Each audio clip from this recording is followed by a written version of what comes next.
Hey guys, let's get more news about Lakers, but first, don't forget to subscribe and leave your like.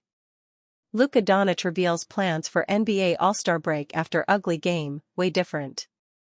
The Los Angeles Lakers have split their first two games with their newest superstar Luka Doncic as the Utah Jazz got back at them 131-119 on Wednesday, February 12 in Salt Lake City. Doncic finished with 16 points, 4 assists, 4 rebounds, 1 steal and a block in 23 minutes in the blowout loss. While he was productive in the limited minutes, his erratic play showed some rust as he committed 5 turnovers, shot 6 of 13 from the field and missed 4 free throws. "Today I felt a little bit rusty," Doncic told reporters after the game. "2 games since after my injury, turnovers, missed free throws. I got to do way better. I think we, approaching this All-Star break, have to rest. For me, I think it's more of mental rest than anything else. But I still got to work. So, I'm excited about this break and I can't wait to go back to play." All-Star break plans. It has been a whirlwind week for Doncic since the most shocking trade in NBA history that saw his 7-plus-year run in Dallas unceremoniously end last week. He had no time to process the trade that he didn't see coming. Doncic will not participate in the NBA All-Star Weekend festivities in Golden State after he did not make it to any of the All-Star teams. It will mark the first time in the last 6 editions of the Midseason Classic that Doncic isn't an All-Star. Doncic drew 2,034,326 votes from the fans, the third most among guards in the Western Conference and fourth most among all NBA guards. But he only ranked 4th among Western Conference guards in the media voting. Then the coaches did not select him as a reserve after he missed 22 games before his trade to the Lakers due to his calf injury. So, he welcomes this 6-day break to recover from his physical injury and more so with the mental pain caused by the shocking trade. "Like I said, just mental break for me," Doncic added. "Work out and just trying to have some fun with the family." Luka still getting back into rhythm. In 2 games with the Lakers, Doncic put up 15.0 points, 4.5 rebounds, 4.0 assists against 3.0 turnovers in 23.5 minutes. He's only shooting 40.7% from the field, 26.7% from the three-point line and 50% from the free throw line.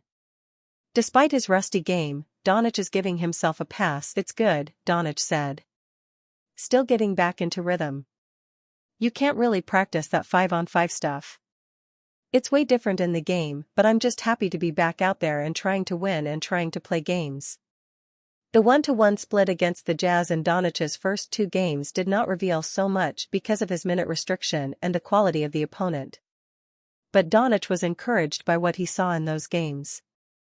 "I think we can go very far," Doncic said. "The first game against them showed the way we can play, the way we move the ball. Everybody was connected on both sides of the floor. Today wasn't our best game, so we got to work on that."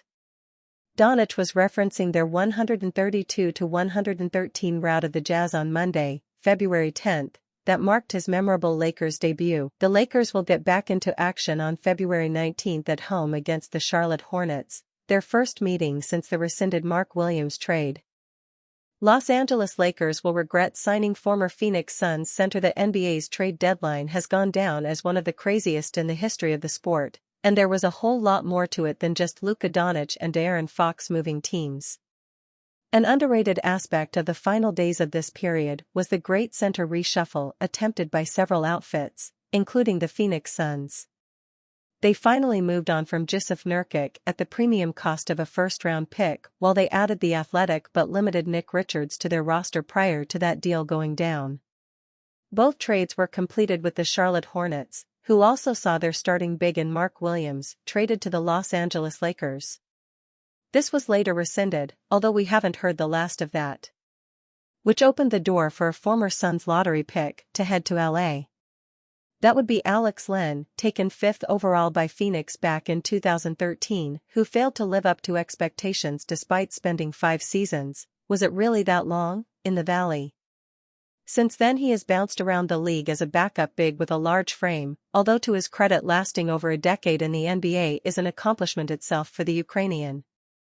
Once the Williams deal was reversed, it left the Lakers without a true big on their roster, having turned Anthony Davis into Doncic. Understanding the need to fill that void, they promptly waived Christian Wood, which allowed them to bring Len into the fold. A free agent who last suited up this season for the Sacramento Kings Wednesday night against the Utah Jazz, however, was a timely reminder as to why Len has failed to be anything more than an average at best backup throughout his time in the league. The Lakers lost to an opponent who had only won 12 games all season prior to their 131-119 victory, with Len playing 22 minutes. The loss is not all on him, of course, but his inclusion on this particular roster is exactly why it wouldn't have worked if he'd somehow ended up back in Phoenix instead. That's because Len has some similarities to the recently ditched Nurkic, and not the good kind. On the right roster, he can be the presence inside who can get you easy baskets around star players. Kind of like what Nurkic was under previous Suns leading man, Frank Vogel. When the defensive schemes were set up to better hide his flaws, Nurkic actually had some pretty effective games for the Suns. Contrast that with this season, and with current head coach Mike Budenholzer wanting more out of Nurkic offensively while also not setting up the same on the other end, he flopped badly. Which is what will happen to Len in Los Angeles. As fantastic as both LeBron and Doncic are, defending at an elite level each and every night is not what we are going to see from them. Conceding 131 points to a team that has lost 40 times already this season is proof of that, with Len being left out to dry on multiple possessions. The Lakers had to make this move, much like the Suns had to go and get Richards, although he's clearly the better player of the two.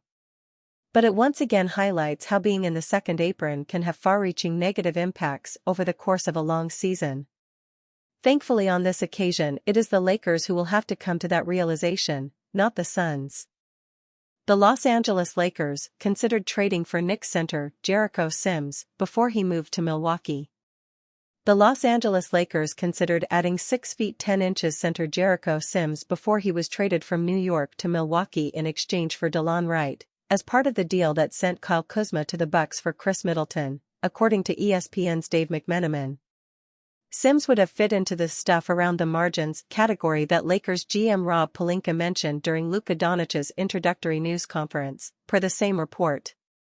Recently, the Lakers signed Alex Len as a center after their trade for Mark Williams with the Charlotte Hornets was rescinded due to Williams failing his physical. Looking back, the Sims trade might have been a better move for the LA Lakers in terms of his age, since Len is a 31-year-old veteran.